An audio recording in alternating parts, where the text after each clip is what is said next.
All right, so welcome everyone. So going right into it. So to access the library module from the Educare platform, I can just search for the library module or scroll down to where it is. But to make it easy, I'm just going to type library. So I'm going to start up with the setup of the library. So the first thing you need to do is make sure that all the basic setups are done so that you don't have any restriction.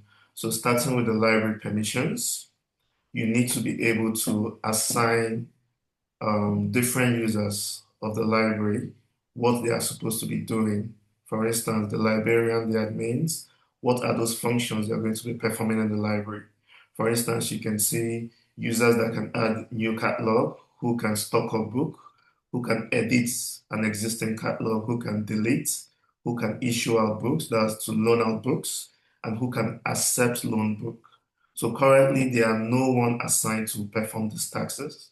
So I'm just going to add my school admin account to be able to do all of this for now. So if you have multiple people to do different tasks, you can select them. But I'm just going to select only the account I'm logged in as, the admin to perform these various tasks. So let me quickly do this. So I'm going to add my name in the account I'm logged in as in all permission. So I don't have any restrictions during the course of this. So now this is done. So once you come to the library module, the first thing you're advised to do is to set the library permission. So if your name or the librarian name is not here, they won't be able to perform any actions on the library module. So you need to make sure that you come to the library permission to assign the various actions they should be able to carry out in the library. Then we also have the library locations.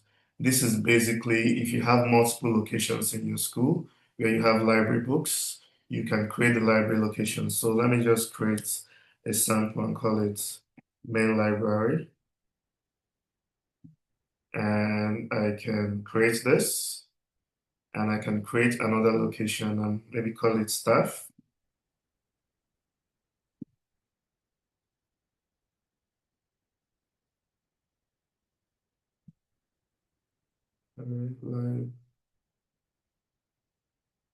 So now I have two locations. So, but if you don't have different locations for your library, you don't need to create this. You can just leave it as it is. Then on the general setup, we have the classification type. So we have the Dewey Decimal Classification System, and we also have our own school-based system. Of course, the whole classification system is basically how you can organize your books in the library. The very recognized worldwide that is being used all over the world is the Dewey Classification System, whereby it arranges the book based on different categories, and those categories are replaced with numbers. So, for instance, religious books are categorized from 200 all the way to 299. Literature books are categorized 800 to 899. So, books like that. So, these are just different classification system. For now, I'm going to let Dr. Isa in so that she can take her part before I continue. Dr. Isa,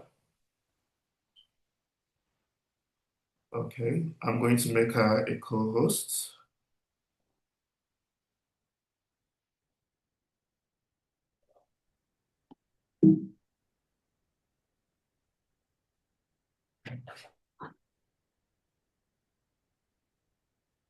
All right, so before we continue on the walkthrough, we'll be introducing our esteemed speaker, Dr. Joy Issa, who will share her expertise on the effective use of libraries in schools.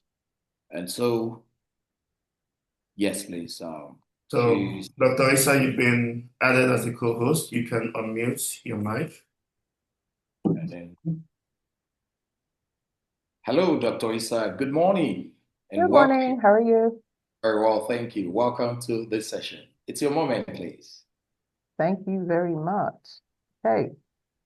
So, nice to meet you, esteemed educators. Nice to be here on the platform. I will definitely not take too much of your time. Can,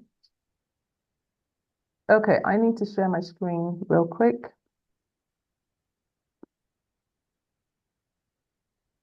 Fantastic.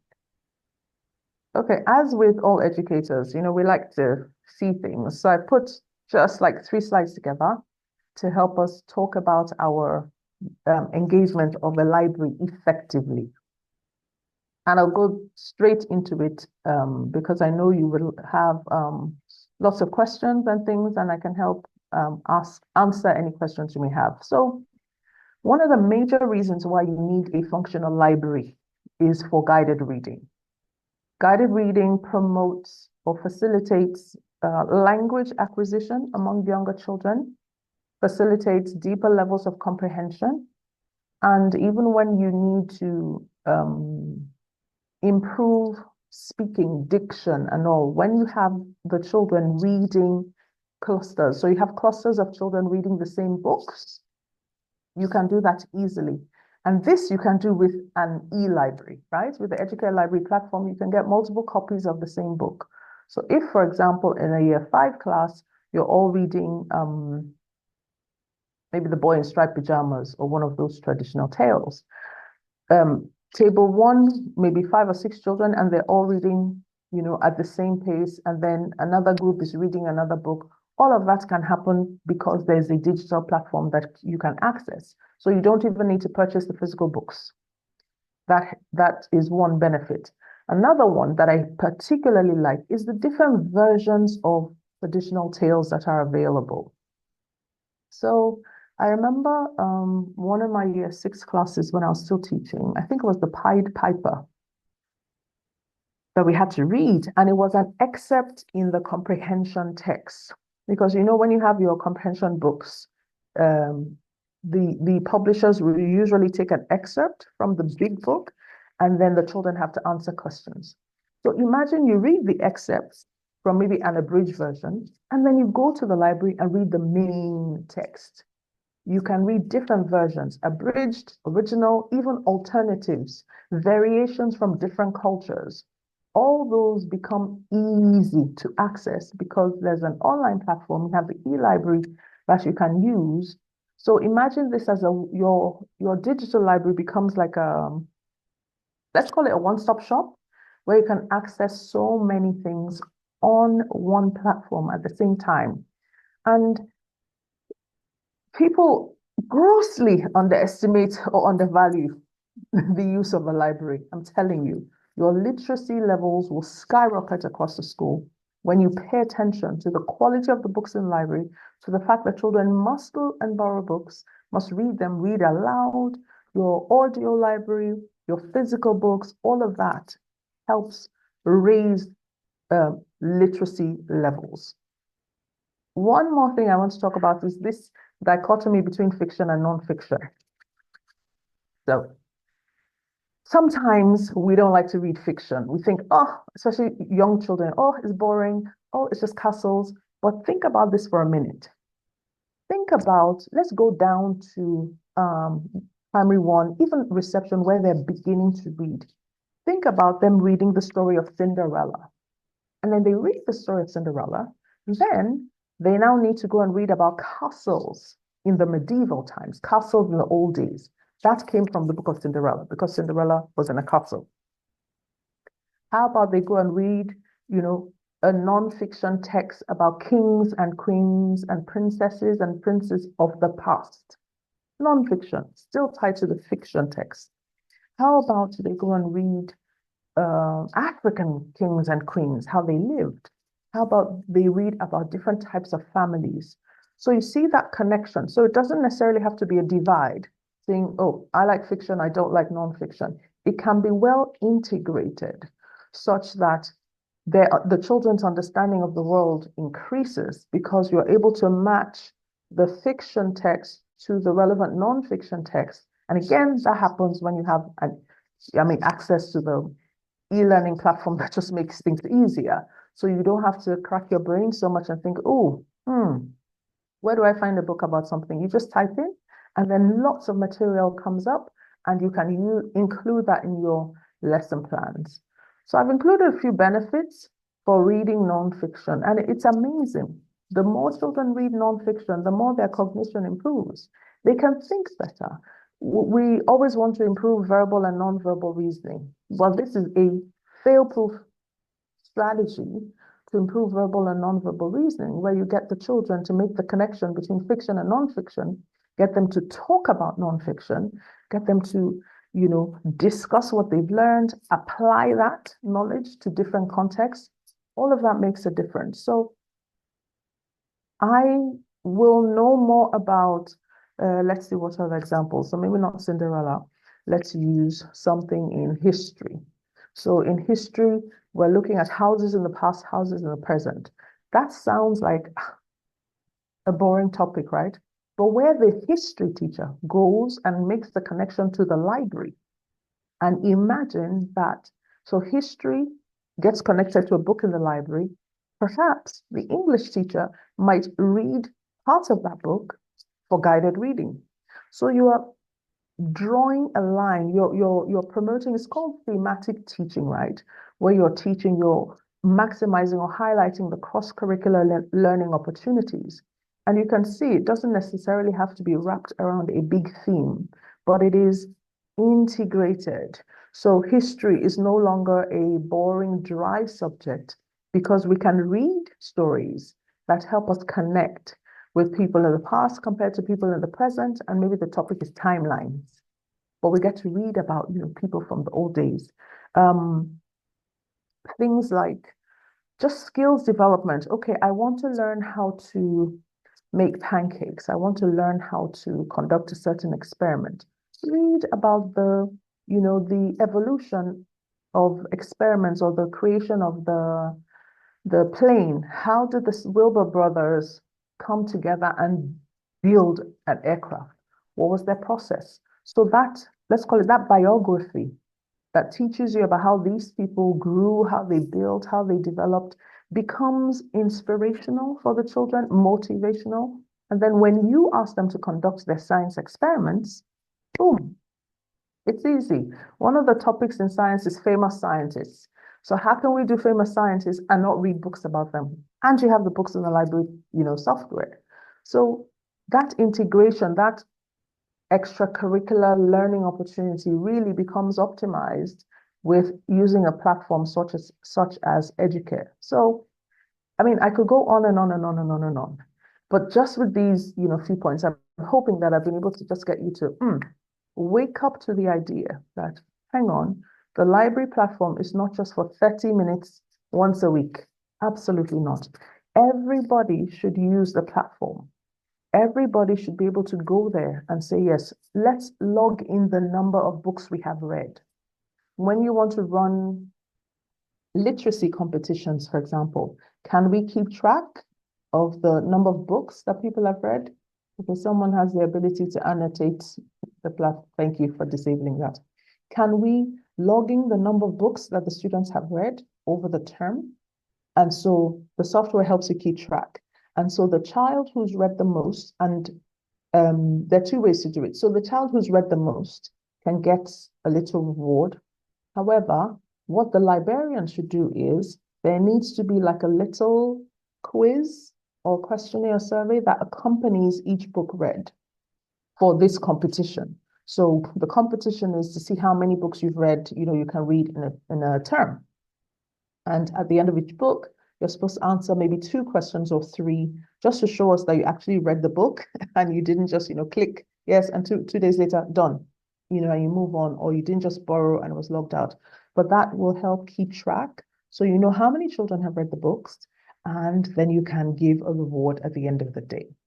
Teachers should leverage the library even more, because you see, for a lot of us in Nigeria, we didn't grow up in the UK, in the US. We were not taught in the UK and the US. So we don't really have a deep level of understanding of how the systems work. We don't always have a relevant frame of reference when we're even reading those books and reading the textbooks and using examples. But when you read nonfiction, It makes such a difference. I remember as a teacher, I read so we didn't have digital libraries in my day. We had physical books. I read every single physical book in my class library. So whether it was the year 4 class or year 6 class, we had little libraries in our classrooms, apart from the big library, where we had our guided reading books in sets of 6. And so we'll have 6 copies of each book. I read every single one. So when the children will come and, we want to do creative writing and they come up with this amazing story. So I read it and I'm like, you got this from this book. You need to be original. And they're so shocked. Like, how did you know? How did Mrs. Issa find out? Well, because I read the book. So we cannot teach children and not share a frame of reference. What books should they read? What would you suggest that they read? When you read the books, then your understanding of the world increases as well.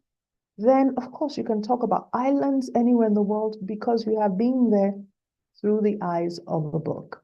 So this is my encouragement to everyone, and I'm happy to take any questions we may have. If you post your questions in the chat room, I'm happy to take them. So yeah, use your platform. I see, Fatima, you put something about worksheets. Yeah, worksheets are great. But again, the platform is there. So there's no need to analog a digital system. So the platform is there. You can keep track of who's read what. Give them, set up a quiz that they can answer at the end of each book. But most importantly, please do not neglect your nonfiction section. Very, very important. History teachers, French teachers, science teachers, all the subject teachers can pull the threads and make those connections. And that promotes a love for reading. So that when you have, okay, last thing I'll say, I know I said I was stopping, but last thing, when you have a section where, so some schools have form time for secondary, where the children come in and they sit with their form tutor at the beginning of the day before they go into their different classes. And during form time, I remember the school twice a week, they had something called Read to Regale, like read, just reading. And you had to read something. It's for secondary school as well, to still drive that love for reading and promoting it. So there was a reading list, a recommended reading list. A lot of those books were the full version from their comprehension text, books that were linked to other subject areas, history, geography, PSAT, citizenship, and things like that, and science. And it just brought learning to life. It helped the children gain a deep understanding of the world and just made literacy and library a more interesting phenomenon. Thank you very much. I'm happy to take any questions or comments.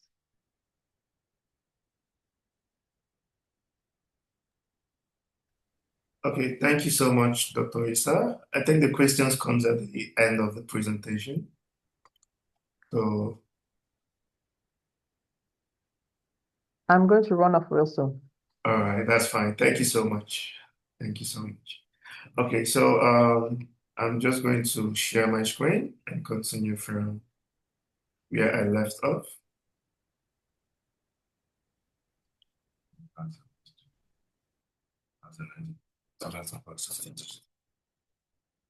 Okay.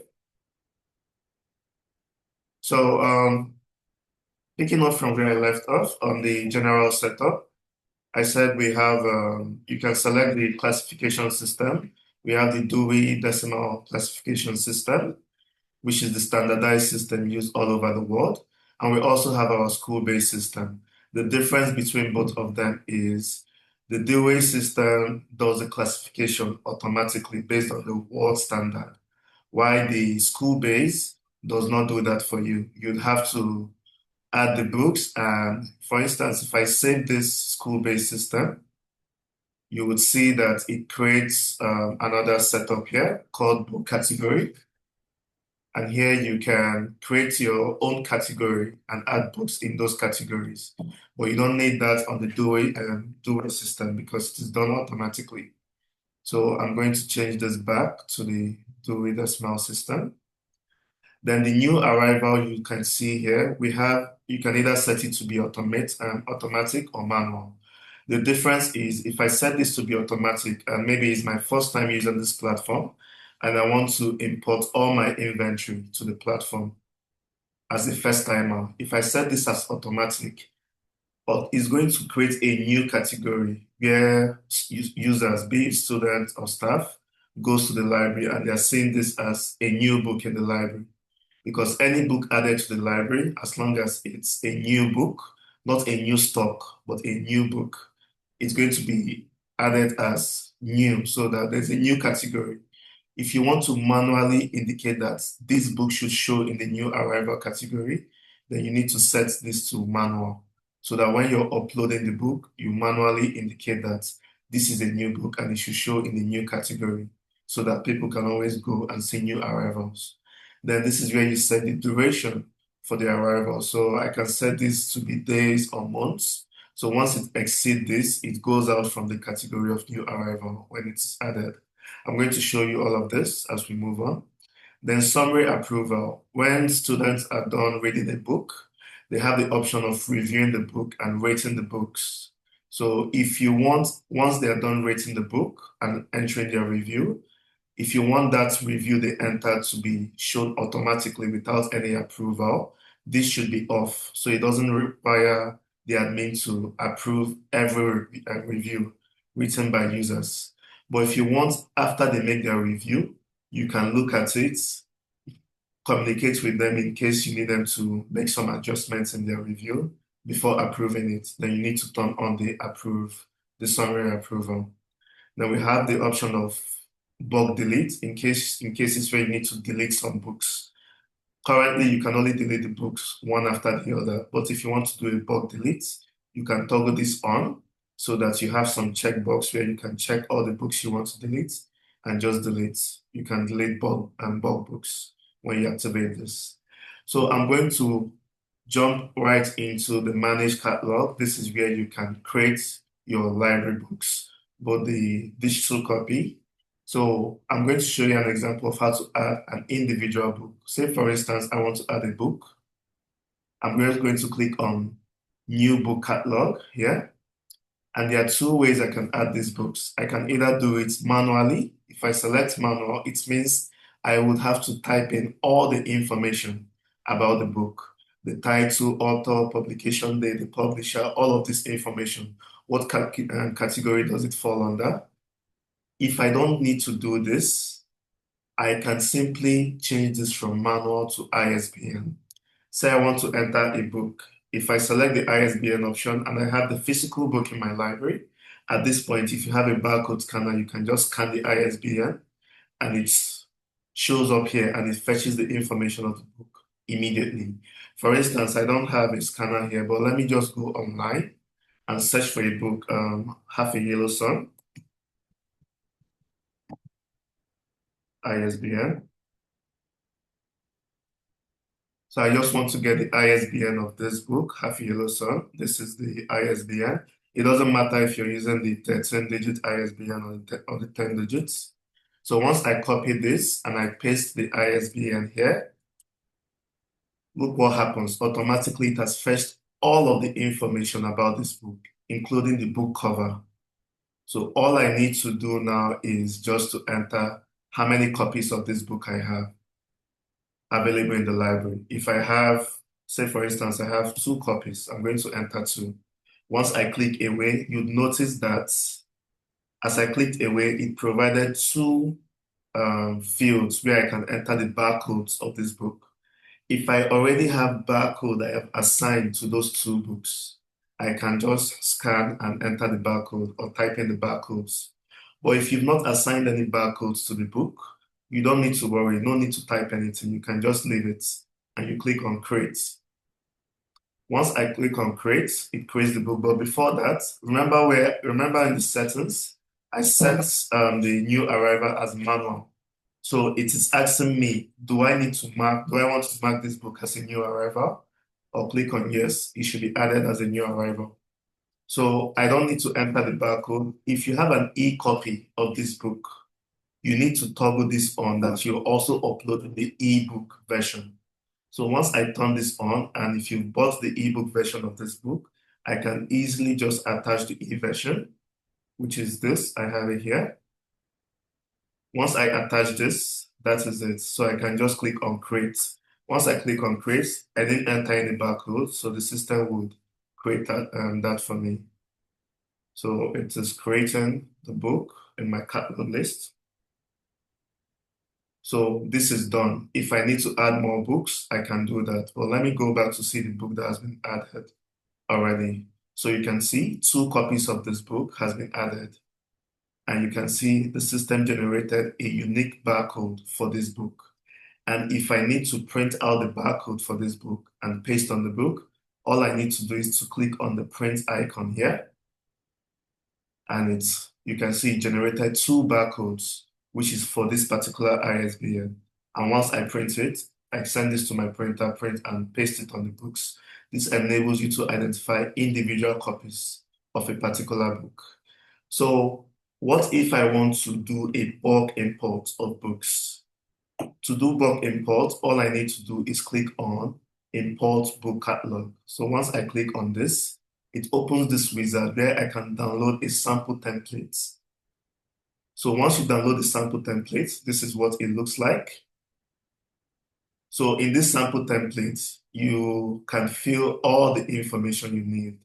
Barcode, ISBN, the copies of that book you have, basically everything you want to fill. But you don't need to fill every information here. The major information you need to fill is just the ISBN and the number of copies you have of that book.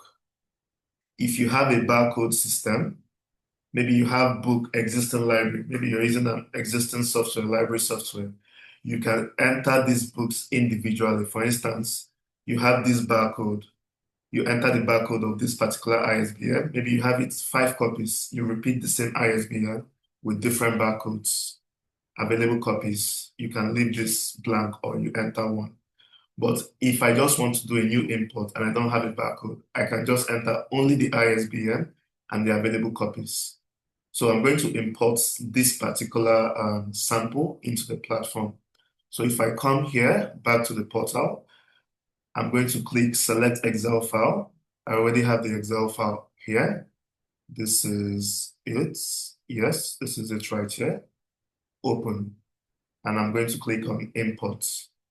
Let's wait for this to import. It does it immediately. So even if you have 10,000 books you want to import, once you put the ISBN and the number of copies, immediately it imports the book and fetch all the information of that book. So you can see 11 books has been successfully uploaded. I'm going to close this and watch. So you can see how it has populated all the books I have imported. So I have currently 13 books in my catalog. So you can see, let me see if there's anyone that has multiple copies. Things Fall Apart has 2 copies. So you can see all my books. So let me view this book from a student's end to see how it looks. So I'm just going to switch to a student view. So we'll have probably a student wants to go to the school library. But before then, they want to check the books that are available. So from this student's end, they can come to their library section and come to user dashboard. And on the user dashboard, they will be able to see all the books on the library. You can see the category for new arrival. Remember the book I indicated, new arrival. This is it here. Then they can see literature books, religious book. So all the categories are here. If I want to view a particular book, for instance, I can click on, for instance, Things Fall Apart, and the student would see all the information about this book. And there is no soft copy, e-copy of this book available. And the system is letting the students know that they have to visit the school library to get this book. And the status of this book is available, meaning there are copies of the book available for the student to borrow. If there are no copies or the book has been borrowed by other students, it's going to show that it is currently not available. And whenever it's available or returned, it shows that it's available. Then if the student comes to see, for instance, this particular book, Half a Yellow Sun, you can see this book also have an e-copy that the student can read. And it's also still available in the library for the student to go to the library to pick it up.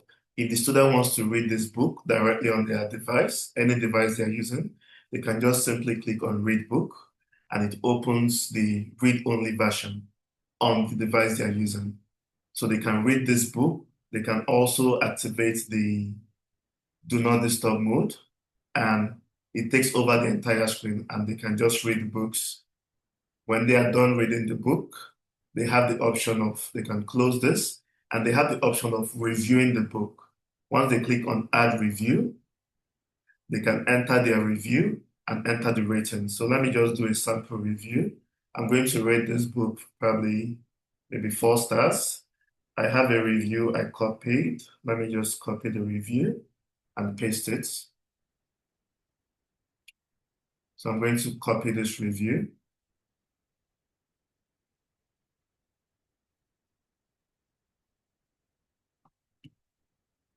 And paste it on the student end.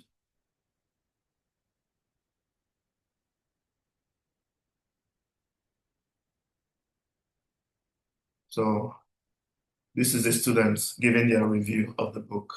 So once I submit this, remember on the setup, I set the summary to be that it needs approval. So now I've submitted this review. It didn't just go straight to the book. It's the status is waiting for approval. So if I switch back to the admin or the librarian view, it means that the admin would need to come to manage review to see the review that has been sent for this book. So this is the review this student sent. So the librarian can click on this review, read what the student wrote about the review. If the librarian needs the student to change something or probably something is you're not okay with the review, you can just give a feedback. Kindly just write what you want the student to do, and I can reject this. I'll send the reply. But before the student can make any adjustments, you need to reject what the student sent. And once you reject it, it's at that point that the students will be able to edit their old review. So if I click on it, is now editable for the students. So the student can add or edit wherever this didn't fit and resubmit to the librarian or admin. And they can also, you can see the feedback the librarian gave. The student can also give a reply to you're okay with the review. And now the student has submitted the review back to the librarian. I'm going to switch to the librarian end. And if I come here, I'll be able to see that this student has done the adjustments. Let me just reload this page.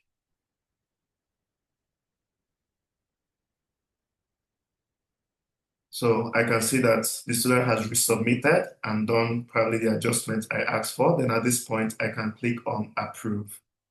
Now I have approved this. At this point, it will be shown directly in the book. So any user that visits the library and selects this book, Happy Yellow Sun, they will now be able to see the review this particular student has given or any other user has given. So if you set the review for you to approve the review before it can show here, it means you need to do the manual approval. But if you turn it off, it means that once any user makes a review, automatically it shows on the book. And every user can read the review before borrowing the book from the library. So this is basically how the review works. Then the next I would want to show is we are going to go into how you can manage your physical library. That's managing loaning out of books and also accepting books when it is returned and also accounting for damaged books. So to do all of this, you come to your issue/return book from the admin or the librarian end. So currently there's no book on loan. If I want to loan out a book, I'll click on, after clicking on issue/return book, or click on issue book. Who am I loaning this book out to? Or select the user, be it a student or a staff. So select a student, select the class, and select select the student, WK rater. So before I can loan out the book, you can, if you have a barcode scanner, of course, just scan the barcode and automatically it shows, the barcode shows here and you can check out the book. But before you can, once you do that, you need to enter the due dates when you expect the student to return the book. So maybe I want the student to return the book on Tuesday next week. I'm going to select it. So I don't have a barcode scanner with me. So let me just copy a barcode of a particular book and open it. So let's loan out a book. So I'm going to copy this barcode, Arrow of God. I'm going to copy this and paste it here because this is the book I want to loan out. Once I click on checkout, you'd observe it has added the book. If this student is also loaning another book, let me copy another book to loan out. Probably Things Fall Apart. I'll copy this book. You can make all of this scan, but I'm going to copy this book. Paste. So as it stands now, the system is recognizing that these two books has been borrowed to this student. And if I come to the current loans, I'll be able to see that these are the books. This book has been borrowed to the student. And once the due date passes, it starts counting the days overdue for this book that the student is yet to return but has not returned it. Then, if this student returns the book to the library, I can either accept the book from here, just under the current loan, just click on this to accept the book. But what happens, maybe you have a long queue of students returning books to you. I can select multiple return. Multiple return means I'm just taking the book and scanning the barcodes. As I scan each barcode, it is accepting it automatically. For instance, if I accept this book, return, this has been returned. If you notice, it has gone out from this current book. So I can just be scanning books of multiple students that they return to me, and it is tying it to their profile. So I don't need to go to individual student profile to return specific book. I can use the multiple return function to do that. So take, for instance, this particular book. The student wants to return it, and I notice it is damaged, or the student came and reported the book missing. I can come to the issue book to go to the profile of the student. And once I open the profile of the student, I'll see the book that the student currently have loaned. If I click on the past loans, I'll see the book that the student has loaned previously and has returned. So if this student reported this book damaged or missing, I can, instead of clicking this to return the book, I can click on the checkbox here, then select missing or damaged. Once I click on this, the system is asking me, is this book missing or is it damaged? Maybe the student returned it damaged. I'm going to select damaged and it is not being paid for. I'm just going to update this. And of course, once you update this, if you notice, it has removed it from the current books being loaned by the student. And if I come to the past loan, I will see that this book is damaged and it is not paid. Once you indicate any book damaged and not paid, automatically the system removes that book from your inventory.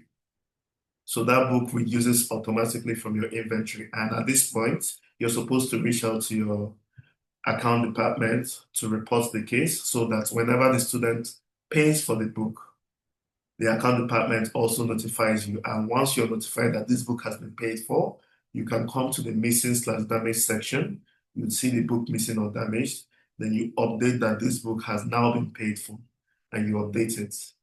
Once you update it and you go back to the student profile, you'll be able to see that it has been updated that the missing book has now been paid for. You can see this is the book that was damaged and you can see the status is now paid. So you can account for every book that is missing and damaged. The system automatically reduces the stock of that book, and once it is paid for, you have the option of coming to indicate that the book has been paid for. Then the last part I'm going to be showing you is the admin dashboard where you can get insight into the library usage. Here you'll be able to see how the library is being used. Based on the library usage, people coming to the library to borrow books, you can see the usage for the current month and of course for the last month. You can see the usage based on gender, male and female. You can see how many books so far has been declared missing or damaged for the current month and the past month. You can see books that are being issued. Are they fiction or are they non-fiction for the current and past months? You can also see books currently on loan, both fiction and non-fiction. You can see reviews that has been written so far, reviews that have been approved, books overdue. So this are where you can see the overall insight of book. And the next tab here is where admin can have a view of the user dashboard where they can see the entire book on the system, how students see the books, basically. So at this point, I would like to take questions. If you have any questions on how the library works. Mr. Botex, if you can assist with reading questions from the chat or bringing up users. Sure. Okay, I think, let me go to the chat also. I think someone asked about bulk deletes.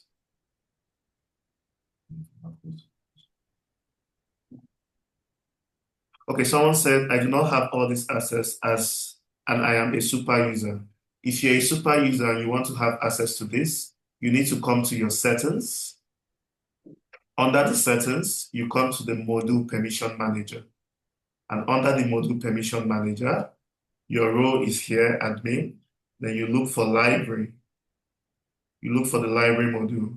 This is library. And you make sure that everything under library is assigned to you. You tick everything under the library module. Then you save, you update. When you update, you log out and log back in. Then you have access to all of this I just showed you. I hope this helps. Please, if you need to come up the chat to ask questions, you can indicate by raising up your hands. So let me. There's another one from Idonge Set, Asia. Okay.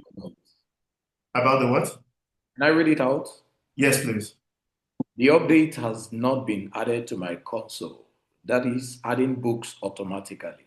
Yeah, I just showed how they can add it to their console. Coming to the settings, I'm going to the library module permission manager. So when you click on your settings, you select module permission manager.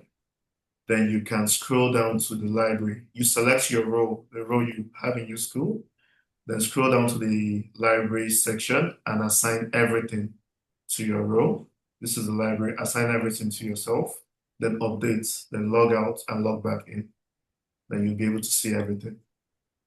Is there any other question? Bulk delete. So for the bulk delete, if I want to delete in bulk, let me go to my manage catalog. First, please turn it on. So if you notice from here, you can see all of this checkbox. If I want to delete everything on this page, I can just check everything here, or I check it one after the other. Once I check, I can delete. But before I show you the delete, if I turn off let me turn off the bulk delete so you see the difference. If I turn off the bulk delete from the setup, if I turn this off and I come here, let me reload this page, you won't be able to see the checkbox anymore. Now I have turned off the bulk delete. You'll be forced to delete one after the other.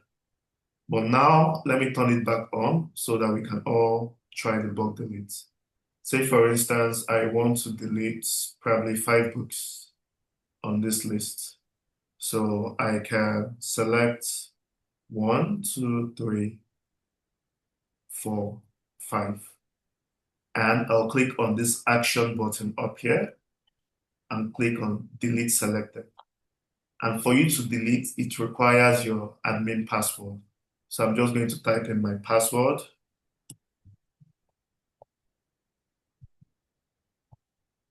Then I'll click on delete.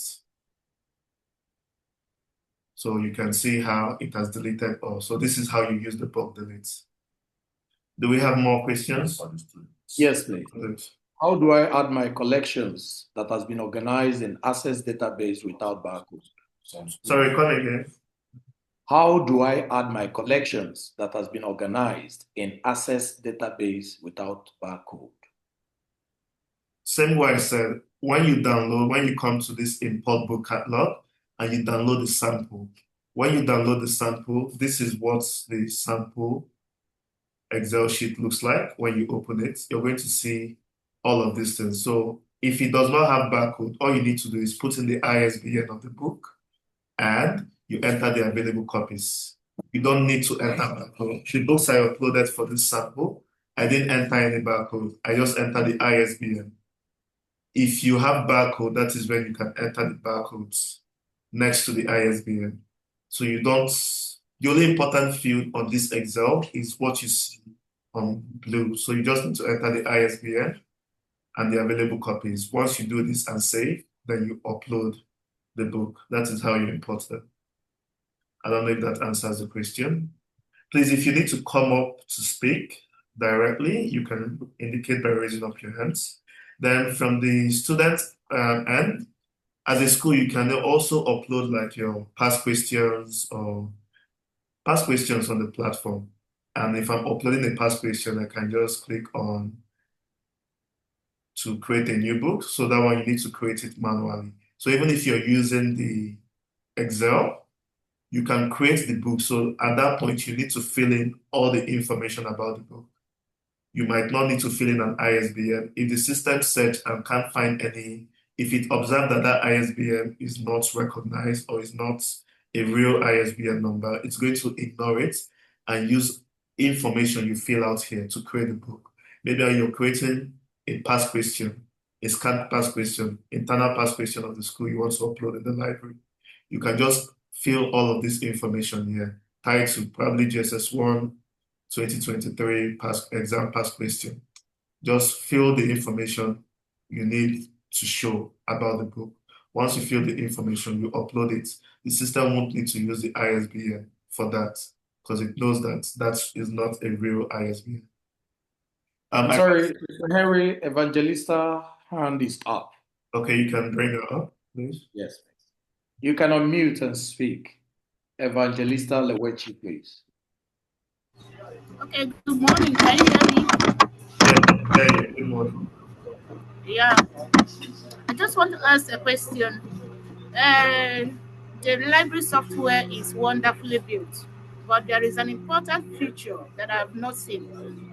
Okay. And somebody has asked a question: can I identify the student that reads the most book? That reads So, the most book. yes, and that means there should be a way of running a report for each individual students. Like now, I want to know this particular student, the number of books borrowed in a section, the number of books returned in a section, the number of books the child reviewed, and whether the child lost a book or not. So I can just run a report and say, this particular student, I want to know the report for the section. I will run it, everything will show for that student. Okay, You so understand? if I understand you, you want to be able to see the total number of books borrowed by a particular student in a term The or activity, the progress the child made during that session per child. If I want to run a report per student, I should be able to see at a glance how the child used the library during that period. The number of books borrowed by the child, past loans, number of books reviewed by the child, and whether there is any lost or damaged book is for individual students. By that okay, time, I should be able to know the highest number of books read by each student. So it will be easy for me to identify the student that read the highest number of books. okay. So You that's understand? yes, I understand. I think that's a very good addition that we can add. I think it's Yes. something we'll add probably by next week. So if I got you correctly, what we're going to add is if you come to a particular student profile, you'll be able to see already you can see the past loans of a student, but you want to be able to filter that.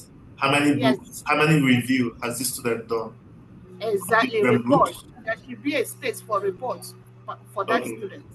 Okay, Mr. Botex, I don't know if you're helping me take notes of it. Yes, Okay, please. this is being recorded.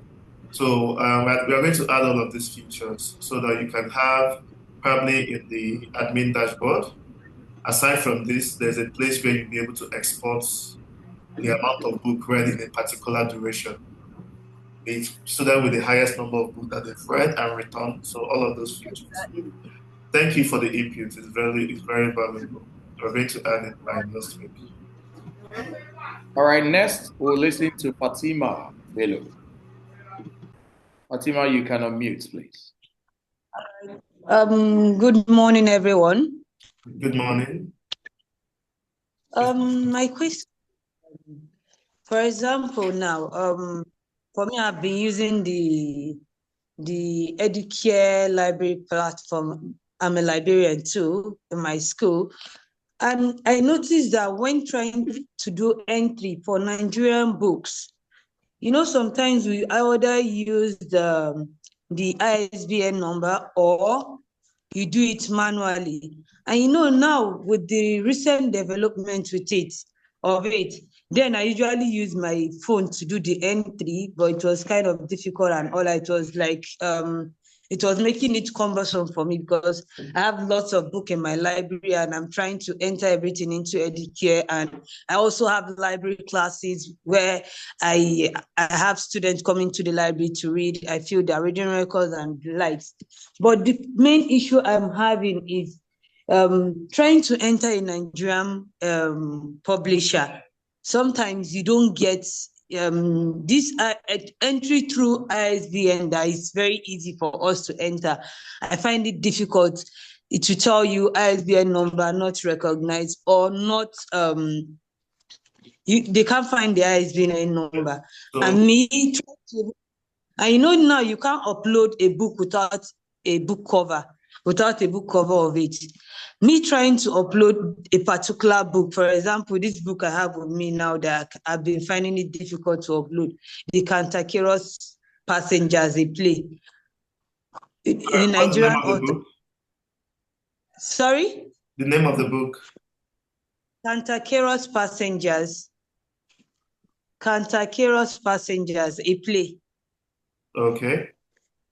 So I searched, the only thing I could find about the book, even with my searching and all that, it was just the picture of the author. I couldn't even get the back cover the way we usually do. You search and find online. I can't find that book cover. So how do I get to upload such kind of book?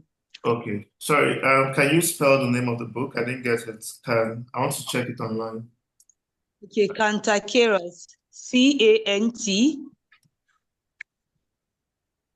Cantank, sorry. Okay. Cantankerous. Passenger. Yes, Passengers. Passengers with an S. Yes. Is it a Nigerian book? Yeah, it's a Nigerian author by Ogbe Patrick Adeofoye. Okay. So one thing I need to let you know is most when you have a physical book and you're seeing ISBNs on them, especially for most Nigerian books, Okay. those ISBN are not real because most authors don't register their book in the right way. Okay. They don't, so it's not registered. So if they had registered their book properly, that is when the ISBN is recognized. So most people, they just bring out a book and just put any number they feel like that's calling it as the ISBN, but those are not real ISBN. But I want to check if I can find this book first online. I don't know if I'm not even seeing it online. So it means this person actually did not publish this book Okay. online. They just made a physical copy of the book. They didn't go through the process. So the ISBN you're seeing there is not real. They just put it there to make it look legit. Okay. So they didn't do the proper publishing of the book. So that's what Okay. it is. So if you can't find any ISBN, if the system is not generating it, for instance, you can say I'm searching for the book online. There's no copy of that book online because the publisher didn't do a proper publishing of the book. So what you can do in such case is you need to enter it manually. If you're entering the book manually, you come to your manage catalog. Already, you can either take a picture of the book. So you don't use the ISBN version, you use the manual. You take a picture of the book, then you can fill in all of this information manually, right? Okay. Then for the picture of the book, you're not seeing any picture online because it is not published online.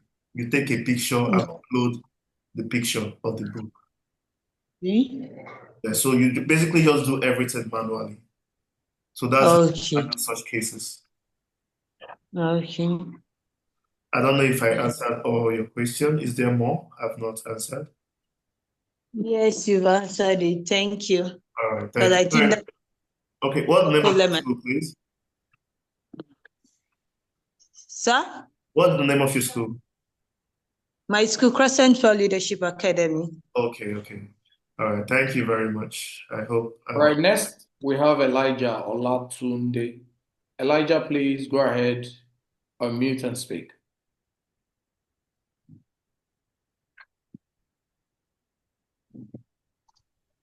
Okay, good afternoon, everyone. Good afternoon, Mr. Elijah. Yeah. Good morning. So, sorry. So,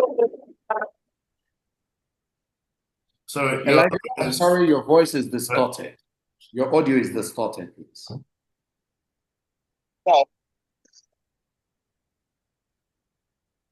hello.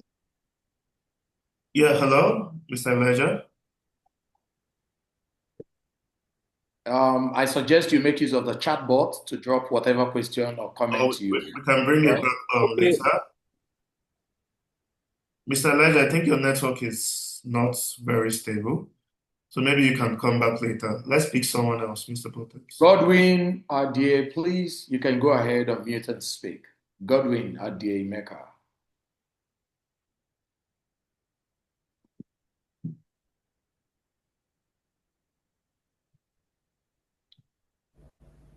Godwin, I don't know if you're talking. We can barely hear you. Can't hear you at all. You can unmute. You're unmuted.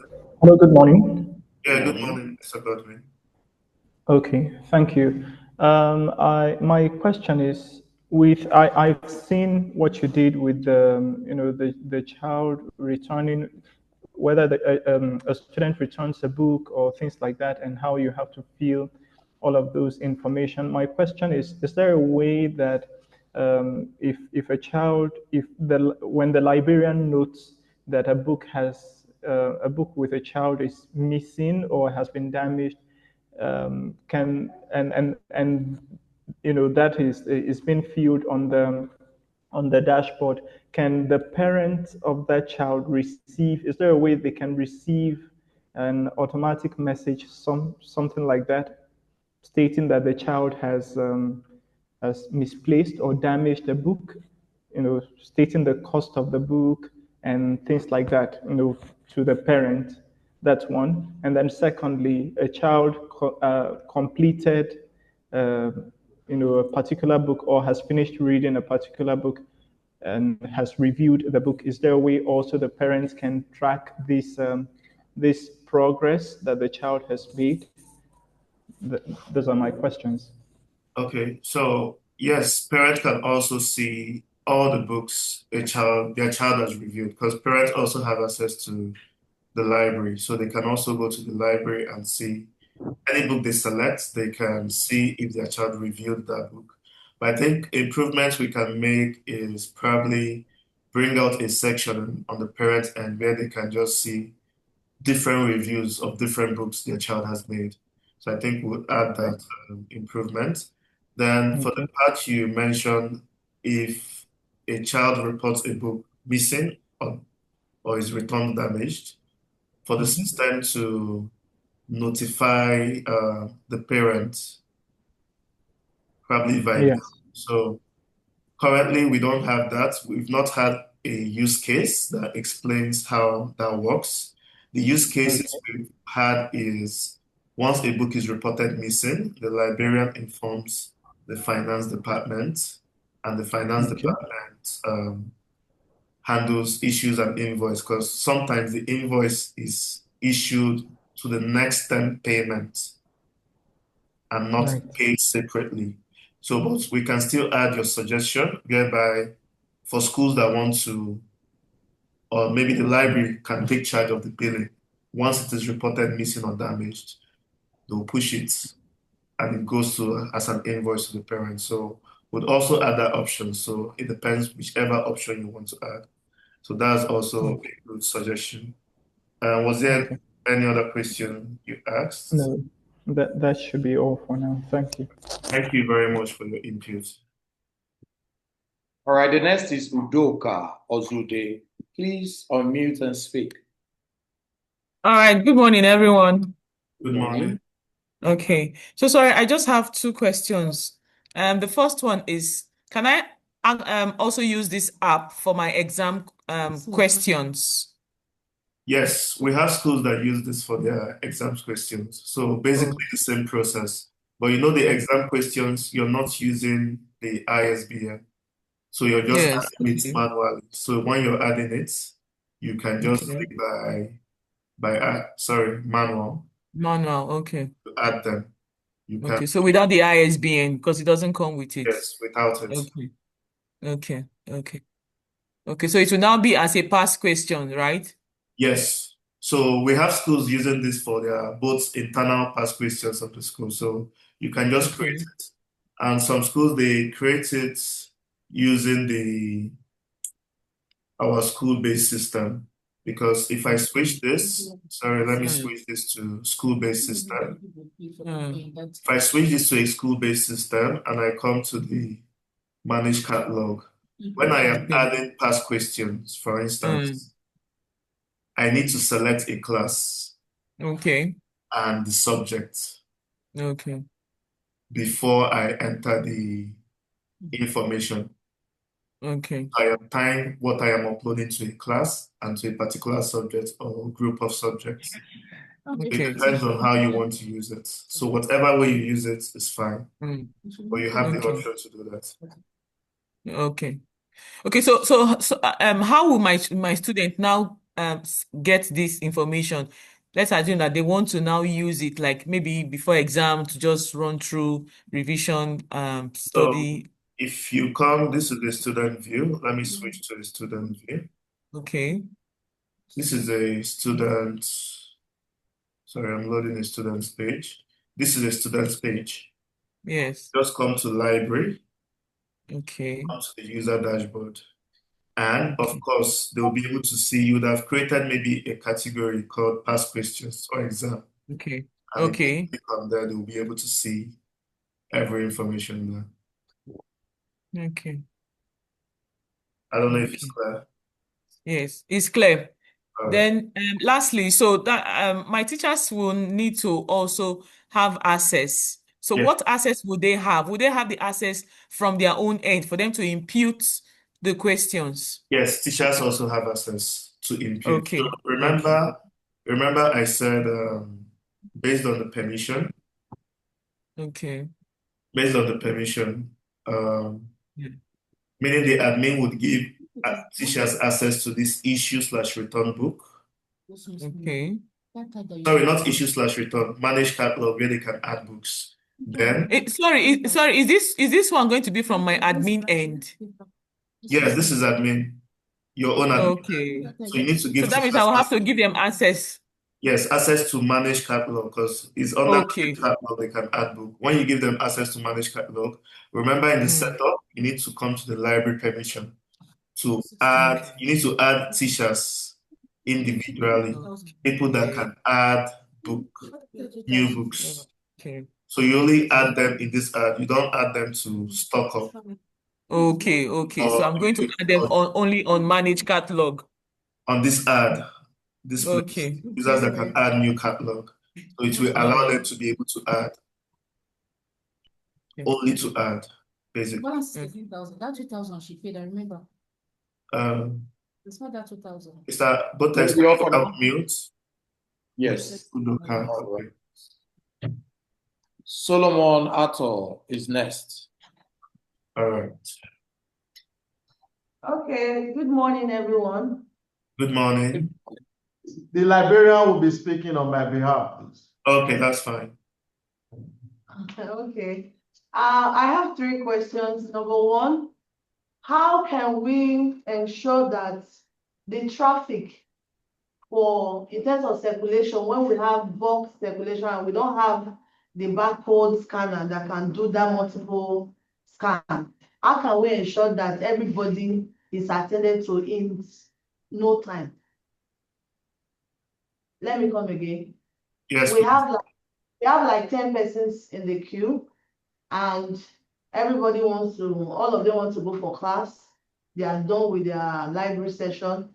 How can we ensure that this thing is done quickly So when we they don't all want to return their books. have a barcode scanner? Yes. So you have to use a barcode scanner if you want it to be done, because without a barcode scanner, if I click on this multiple return, with a barcode scanner, as I am scanning, I'm just clicking on return. And within a minute, I can return books for 20 students because I have a barcode scanner. But if you don't have, it means you need to manually type in the barcode, because that is what you use to identify that particular book. So there's no way around it if you want to do things quickly. The barcode scanner is not something expensive. It's just a scanner that you plug with your USB and your scanner. So it's always advised you have a barcode scanner if you want to be very quick. If not, you need to type in the barcodes. That's the only way. Okay, now for the e-copies of books, do you work with any organizations that deal with it directly?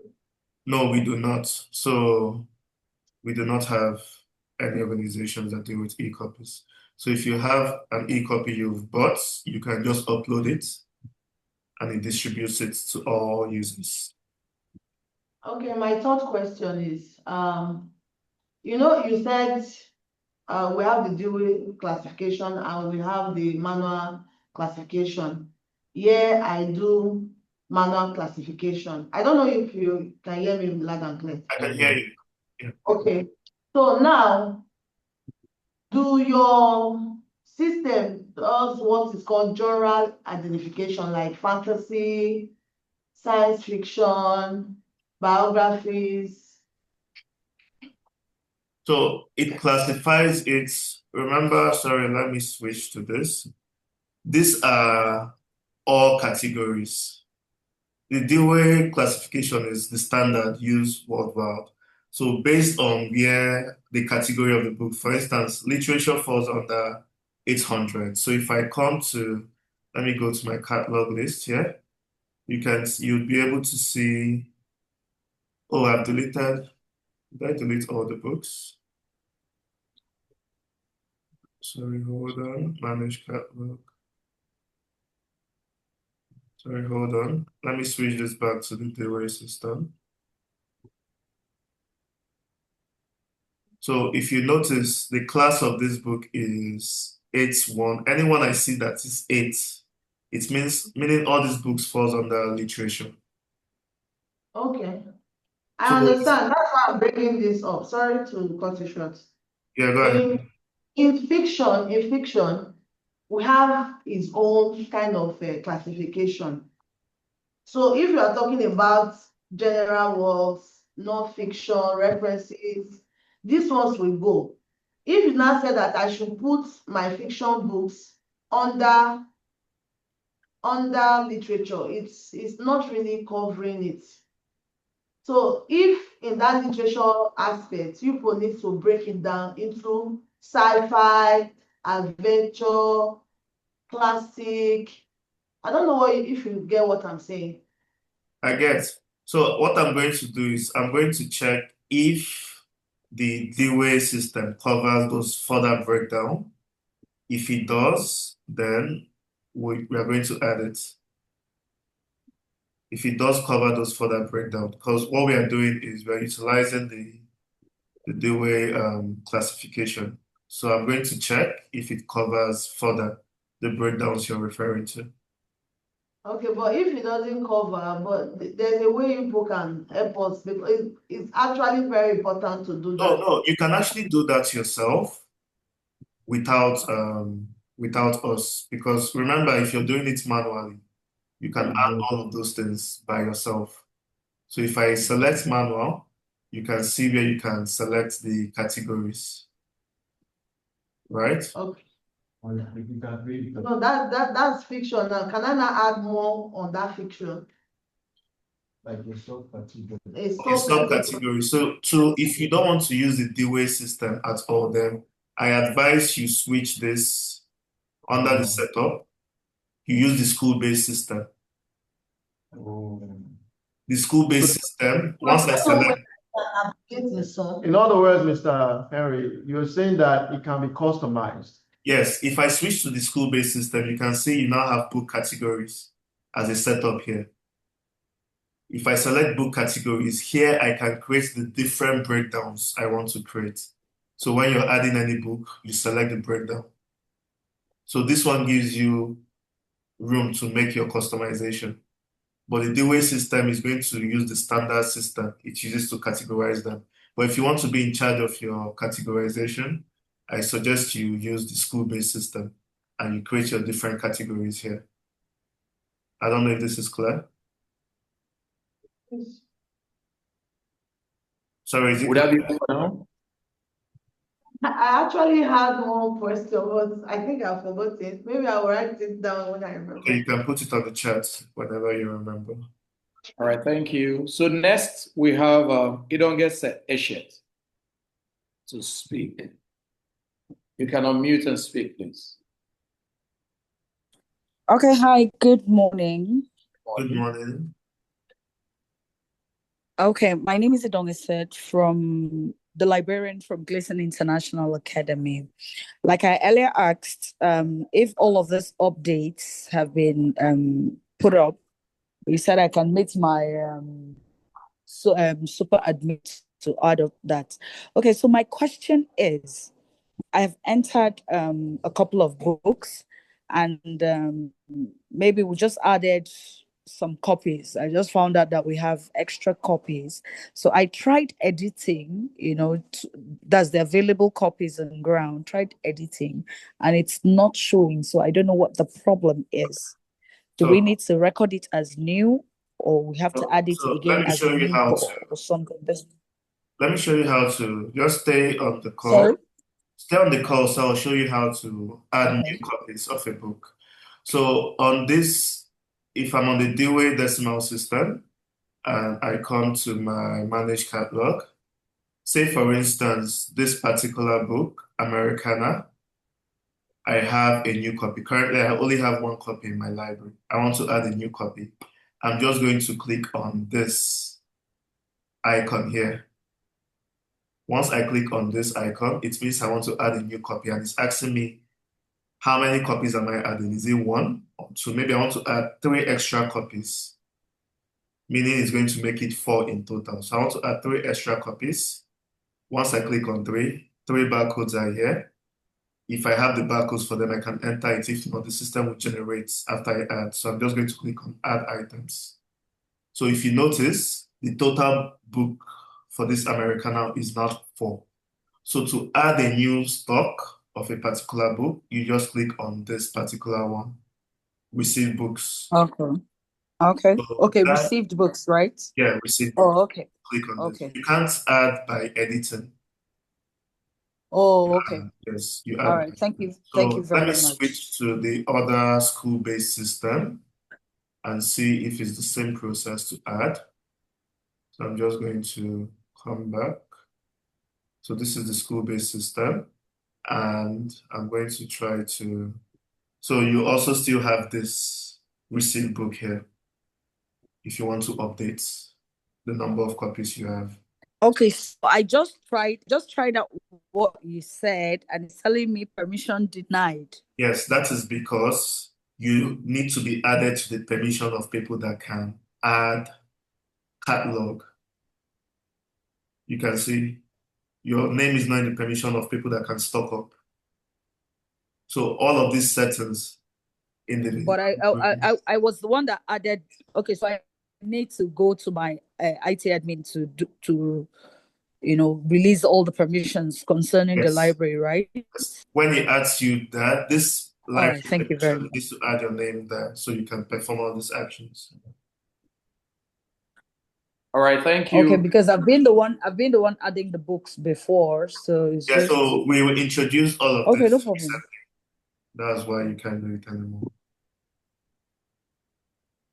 All right. Okay, no problem. Thank you. You're welcome. All right, next is Elijah Olatunde. Elijah, please unmute then go ahead and speak.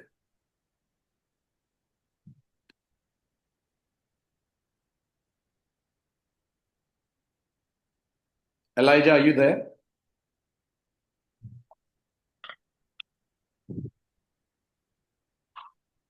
All right. Yes. Move over Can you to hear me now? Can you hear me yes, now? okay. Good morning. Yes, I can hear you now. Yes. Okay. Good morning, everyone.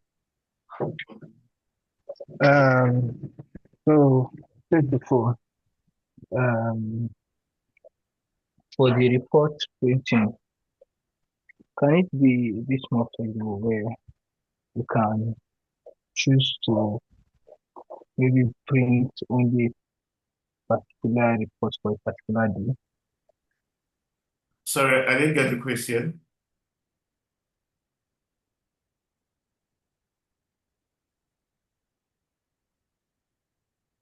Hello, Mr. Elijah.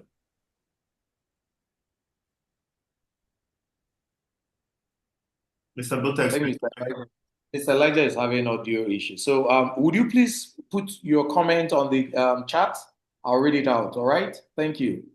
Chinasa Edache, please go ahead. You can unmute and speak. Hello, can you hear me? Yes, I can hear you.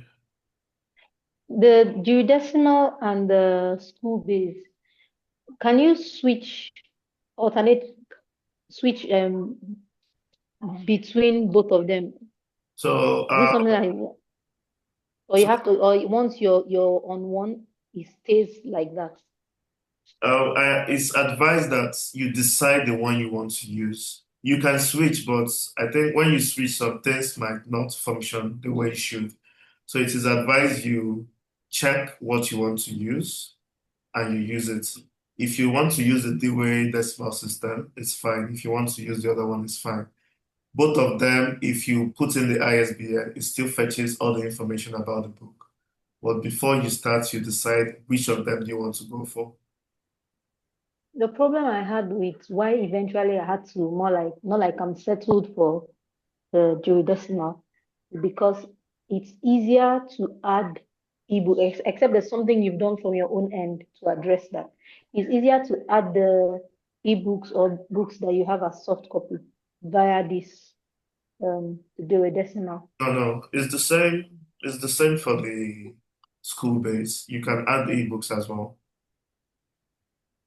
Okay, I'll try that because I had this challenge for quite running over a week before I was advised to use to change the set in the library. Yeah. Okay, So no, the change reason the you're library having setup. the reason you had the issue is most likely the permission. I'll just, like I said, I'll try it again. I'm not sure it had anything to do with the permission. Then just to be very sure, the admin on the library, what do you call it? Module is limited to library, right? Yes. So if the Then school, when you're giving permission, it's just limited to library, right?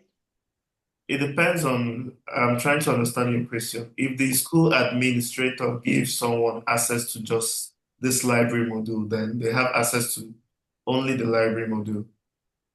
Then, I hope after we're giving, on the same page. sorry, can you ask the question again so I understand? What I'm trying to say, when you're trying to give permission for roles, there's this place that it says admin and it says admin only. Let me just go to the. Sorry, are you referring to this settings, module permission manager? Let me zoom and see.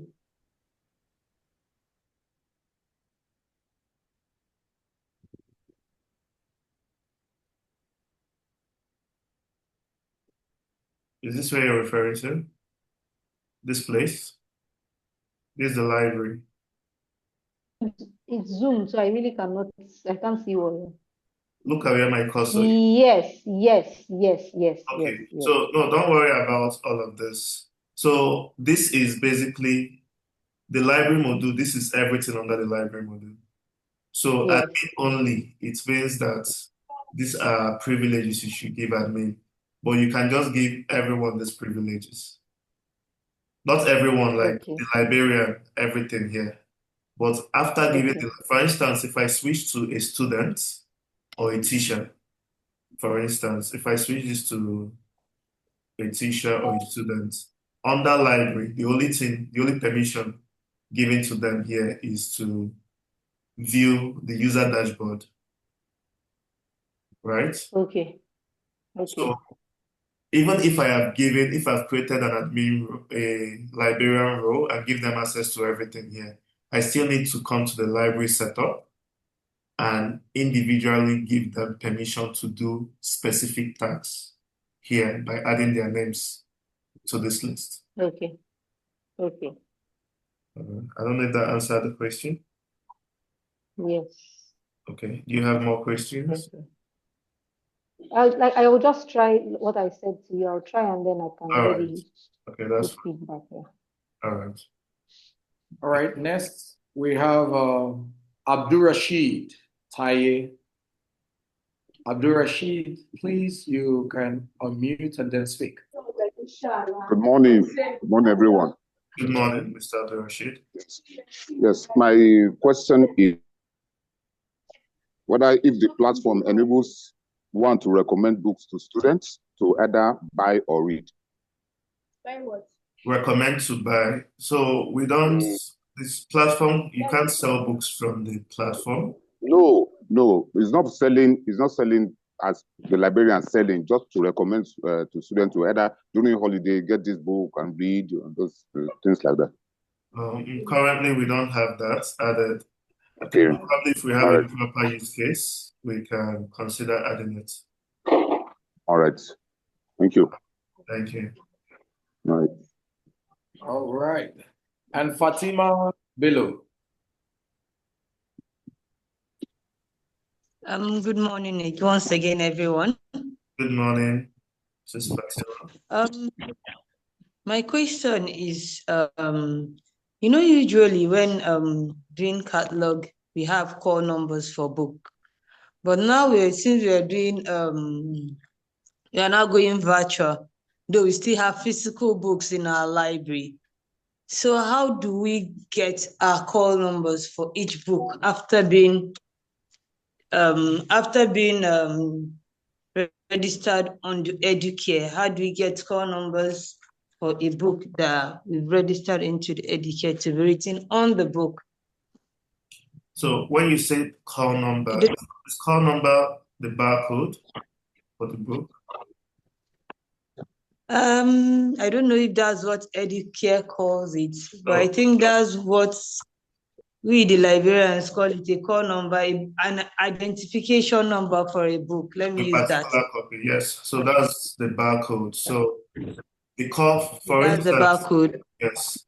For instance, this particular book, you can see it's the same as ISBN because it's the same book from number 1 to 4. There are 4 copies. So to get the call number, as you call it, which is what we call the barcode, the system has already generated automatically these barcodes that you can use to identify individual copies of that book. So to get it, you just click on this print icon on any of the book. Once I click on it, it generates the barcode that you can just print and paste on the book. I don't know if that answers the question. So you just print. If I have 50 copies of a book, once I click on the print, it generates 50 of these unique barcodes. And I print it, paste it on the individual copies of that book. So that when a student is coming to load the book, you can just scan it. You can identify individual copies. That will prevent if a particular, that one, it's preventing, for example, if a book is missing, a child will not come and tell you this was the book. You can't return another book because that number. Yes. Okay, that's good. Nice one. All right, thank you very much, sir. That'll be all for now. You're welcome. Thank you. All right, we still have some hands up. Abdul Wahab. Abdul Wahab, please go ahead, mute and speak. Good morning, everyone. Good morning. Thank you for the wonderful presentation. I would like to ask, is there a way we can restrict students from reading age inappropriate contents? Like when you have a year one and there is access to the library, but you don't want them to have access to the books in year six or year eight for age inappropriate contents or related stuff like that. Okay. So I don't know if any library has any age-inappropriate content, but there's a way we can do that. Let me switch to a student view. So this is a student library. This is the student profile, right? And for you to do that, I think you need to use the school-based system because that is where it enables you that when you're uploading a book, you tie that book to a particular class, to a particular year group. And from the student's end, you can see they will only be able to see books. You can see this here, current year group only. They'll only be able to see books that are tied to their own year group. But if they also want to see all books, even those not related to their year group, they have the option of turning this on. Because I'm using the D-Way system, D-Way system does not segregate based on class. So if you're going to be using the class option, you need to make your settings to be the school-based system and not the D-Way decimal system. You need to set this to be the school-based system. That is when you can segregate based on class. But what we might do as an option is to put a setting whereby students can toggle to see books from other class. It will always be stuck where they only see books related to their class. So they won't be able to toggle this on or off. So can you see now I have toggled, I can toggle this on and off from this student profile because I have switched to the school-based system. And when you're uploading school-based books, you tie the books to a particular year group and to a particular subject. So I can upload these things fall apart and I'll tie it to years 7, 8, 9. I don't know if that answers your question. But the extra Yes. to achieve what you want is we need to add an extra settings whereby once it is turned on from the admin, students won't be able to toggle this to view books from other classes. So if that is what you want, you need to start off using the school-based system and not the D-Way system. I don't know if that answers your question. Thank you very much. Then I would like you to talk more about how the scanner, barcode scanner works, because are we going to like print out the barcodes and put it on our books? Or? It works, it's just a scanner. For instance, if I come to this, maybe I want to add a book to the library. If I click on new book catalog, I want to add it's in class-based. I need to switch this to school-based later to do it. If I click on by ISBN, if my barcode scanner is connected to my laptop and I'm with the physical book there, once I scan the barcode, automatically it fetches the ISBN and it generates the book. The same way if you want to return book, multiple return, as you're scanning, you can say already as I came here, the cursor is already here on this enter item barcode. So as I'm scanning the barcode, it's entering that I'm here. So it's just for you to get a barcode scanner and connect it to your device and you're scanning the books. And the barcode scanner is not something that is expensive. I think you can get it around 10,000, below 20,000, 10,000. There are different types of models. It's very affordable. I think it's more like getting a phone charger, basically. All right. So what you're saying is that the barcode scanner is scanning the ISBN barcode on the book. Yes. What if we have books that does not have barcode?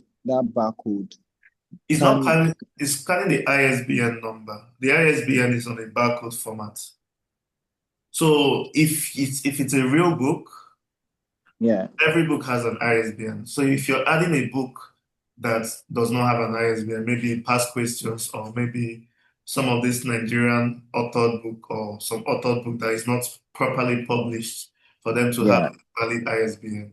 That is the part I said you add it manually and not by ISBN. When you want to add it, you don't select the ISBN option. You select the manual option. Okay. The entry mode, you select manual and you fill in the information.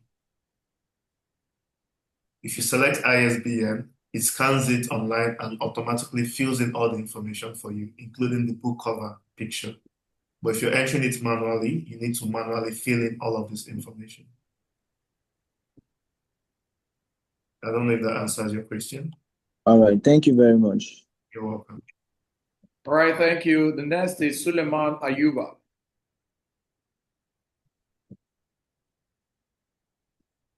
You can now unmute and speak. Suleiman Ayuba, Latifatu.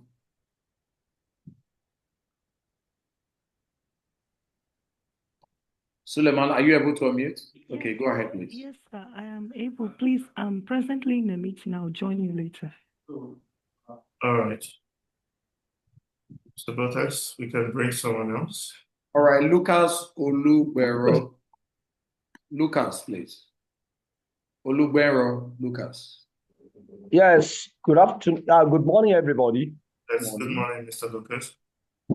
Yes, one of my colleagues asked if particular book could be kept away from the students of other access to it. My own is this. I remember when we were in university, there are some certain textbooks that students don't have access to that are belong only to lecturers. Can we have the same here where some books are for teachers, especially all those textbooks that have solution to some questions that only teachers have access to them, students should not have access to them because teacher make use of them. Teachers textbook copies only for teachers. Is it possible to add this on this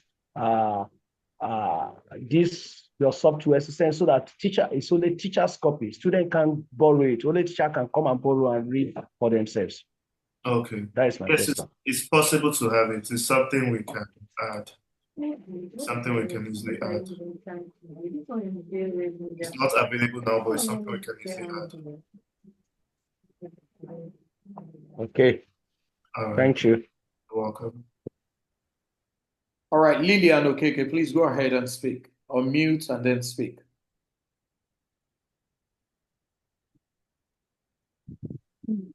Good morning, everyone. Good morning. Okay, I'm Okeke Lillian from British Nigerian Academy, Abuja. Thank you so much for this session and for this application. It's amazing. I want to know if I want to assign a particular book to a particular student or a year group, how do I go about it? For example, they may be going for midterm holiday and I want them to read a particular book, come back and with a review. How do I go about using the app? So students have access to all the books. Assuming you're using the school-based system and you upload books to a particular class, they're seeing all the books. So there's no way to, unless you're telling them to read a particular book. Yes, exactly. I want them to read a particular book, a year group, like all JSS1. I want them to just give it. You need to tell them as an instruction, not on the system. Or they give them assignment. Okay. Yeah, you give them, but you're not. You can't just point them to a particular. They have access to all the books in that year group, so you can't point out a particular one. So anyone they go to, they can always give their review, and it comes to you.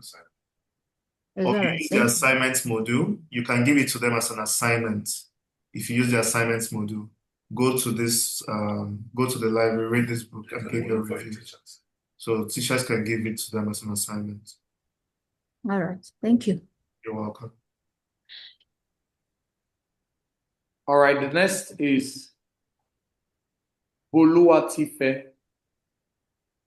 Boluwatife, please unmute and speak. Morning, everyone. Morning. Boluwatife from Peace International Academy. And I would like to, yes, I would like to ask, I've been trying to import the books to the Educare portal, and I've been restricted from doing that. So how do I go about it? So, like I said, your admin would need to come to the library permission and give you permission to be able to do the imports. So if your name is not added here, for instance, for you to be able to import, it means you need to be able to add a new catalog. So your admin needs to edit and search for your name, add your name to the list and update. So just tell your admin to add your name everywhere here. All right. To all of these things, then you'll be able to carry out. Okay. Thank you very much. You're welcome. All right, Chinasa Edache, please. You can unmute. Okay, I have question. For this as much as it's a plus for a child to be able to make a choice of book to read, if you have soft copies or copies of a textbook that is supposed to be I don't know, because you don't use the school-based, what do you call it, school-based setup. If you have a textbook, say for instance, a history textbook that has a copy for grade 1, maybe primary 1, primary 2, primary 3, and you want children or a particular year group to have access to that book, since you're using the Dewey Decimal, how would the child have access to the book that pertains to his or her year group? So they have, if you're using the Dewey Decimal System, they are seeing all the books. You're not tying the book to a particular class. And if they want to access that means they have to search for it. Yeah. And it's not difficult. If I come to the library where they can see all the books, and maybe I'm looking for a particular book, look for Half a Yellow Sun. As I type the book and click on search, it brings out, oh no, let me type it in full. Things fall apart.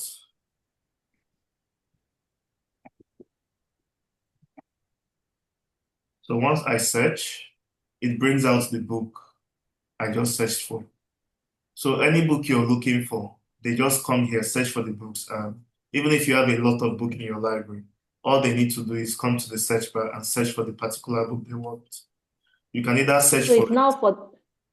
You said? Go ahead. I wanted to. So it's now for the child to look for the one that pertains to her year group. Yes, it's up to the student or the teacher to look for it. The main thing is you've uploaded all the books needed, and they just come here. Just the same way you look for books in the library. You search for it. Normally, you meet the librarian to help you look for a book. But here, you can just search for the title and it brings it out. Either you're searching for the title or paste the ISBN of the book, and it brings it out for you. I don't know. Does that answer the question? It does. It does. All right. All right, thank you, Chinasa. And the Evangelista Lewachi, please. Good morning, can you hear me? Morning. Yes, we can hear you. So, I'm from Jameson College, the librarian from Jameson College. Just want to make something clear to everybody. The issue of call number, but ISBN number and classification number. Call number is a combination of letters, including the classification number of book. The issue of identifying, assigning a call number to a book is for easy location of that book on the shelf. It's a shelf address. It is not a barcode or ISBN number. Call number of a book is a unique number assigned to a book for easy identification and retrieval. It is a combination of classification number of a book and letters for easy identification of that particular book on the shelf. it is not a barcode of a number. So, because I had somebody calling a call number a barcode. It is not a barcode, it's a unique number assigned to a book for easy identification and retrieval from the shelf. It comprises of the classification number. Classification number is the Dewey Decimal Classification number and some letters combined together so that a library clientele can easily get the book from the shelf. Thank you. Thank you so much for that clarification. Okay. Thank you so much. So I hope this helps for the person asking. So the call number from what you said is to help you identify books from the shelf. So you place those numbers on your shelves to help you locate the books. No, the numbers are placed at the spine of the book. Okay, the spine. Okay. Yes. All right. Thank you so much for the clarification. You're welcome. All right. One more. Mr. Botex, did you take her off? I think Yeah, please go ahead, unmute and continue, please please. unmute. Yes. Okay. All right. Yeah, I've used certain library softwares. They do have a platform called Meet the Author. There are different videos of authors talking about their individual books. For instance, Chimamanda Adichie can make a video talking about Half of a Yellow Sun, motivating others to go and pick the book and read. So in that platform, you see different videos from different authors talking about their book. Like during the summertime, you can refer students to go to Meet the Author platform and listen to authors talk about their book. Is entertaining, is a way of encouraging them to go and pick up the book and read too. I don't know whether it can be incorporated in this software. Well, we'll need to look if those, because for us to add it, remember, we are just fetching information of books from the ISBN. And if the ISBN have those things attached, it will be added. But you can, of course, still manually add those things yourself. The video you're referring to. If you have the video and you're uploading, even after you've uploaded a book to the ISBN, you can still edit and upload the video of the video you're talking about. Okay, there is a space for Yes. that. So as you for instance, for this book, if I edit the same place where you upload the ebook, I can upload both the ebook and the video. So I can add multiple files here. I can upload the ebook and still add the video file. Okay, thank you. You're welcome. All right, Charles Ashebu, please. Go ahead, unmute and speak.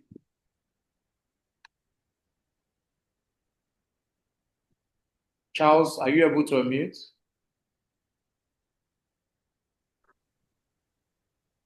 Good morning. Good morning.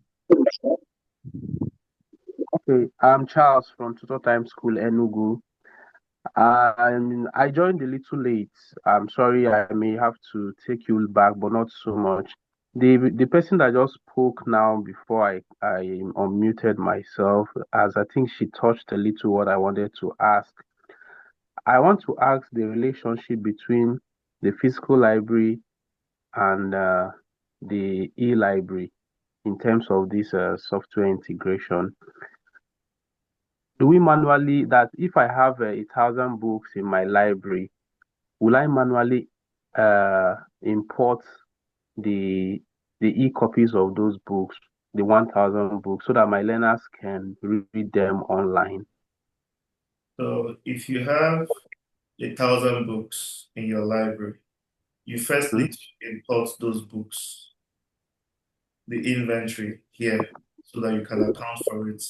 And to do that, if you want to add an individual book, I click on New Book Catalog to add the individual book.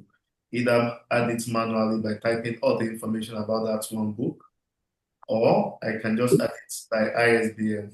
Once I paste the ISBN of a particular book, automatically it fetches the information of the book. For instance, I'm going to paste the ISBN of, I want to look for a particular book. Hold on. So if I copy this ISBN and paste, automatically the system fetches all the information about that book online. So in your case, you want to import 1,000 books from your physical library. You click on this import. When you click on it, you click on option to download the sample Excel, where you can just fill in all the information about the book and import it, which makes it easier. When you download it, the Excel looks like this. This is the Excel where you have ISBN, all this information. So you don't need to fill every information here. All you need to do is just to enter the ISBN and the number of available copies. And if your physical library already, you have a barcode assigned to individual books, you just need to put the ISBN and the barcode of that book. If the book have multiple copies, you repeat it, basically. But if you don't have any numbering system already, just list one ISBN and the available copies, and you import. Once you import, the system adds all your book. The 1,000 book will show up here. Then it's now up to you. Do you want to add e-copy of those books? If you have the e-copy that you've bought of that particular book, you can now edit and add the e-copy. You toggle on this e-copy option and upload the e-copy for that book. That is how you do it. And for you to individually identify each book, for instance, this particular book has 4 copies. This one has 2. If I click on this print icon, it has generated 4 barcodes for this book. If I click on for this copy that has 2 copies, if I click on this print, it will generate 2 barcodes. So you can print and paste on individual copies to be able to identify individual copies, basically. I don't know if that answers the question. Yeah, it answered it. Because my emphasis is on the e-copy, like where the learners can read on their screen, where they can read For the the book on e-copy, their you need page. to upload it yourself. We are not helping you get the e-copy because it's a licensing issue. Okay. You must have bought it. Okay. You have it. So once you've imported, you can manually upload the e-copy. And you don't need to upload it on all everywhere. Just upload it in one and it's there for you.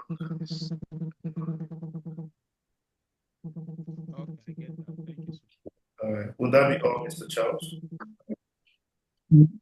Yeah, that's all for now. Thank you. Thank you. All right. I think we don't have any more hands open up. And I see a lot of people asking about the recorded video. Yes. Rest assured you get the recording. Oh, all right. Mr. Henry? Yes, we are going to upload the videos later today. Okay, that's fine. So do you have any more things to share before we round up? No, I think we're good. I think we've answered questions that came up and the suggestions that we're giving. We are going to take that into account and make some updates. Okay. All right, thank you. Let me thank every one of us. Thank you all for joining us today. I hope you found this session on Educare Library Model informative and insightful. And a big thank you to Dr. Joy Asa for sharing her expertise on the effective use of libraries in schools. And also a big thank you too to Henry Okafor, who has guided us through the action plan of this process. And don't forget to mark your calendars for our next webinar. We'll communicate that to you effectively. And for more comments on this very module training we had today, you can also make use of your school help desk. Anything you put up there, rest assured our support team will attend to it immediately. So we look forward to seeing you next on our webinar series. Do have a great day and a smooth transition into the new academic session. Thank you.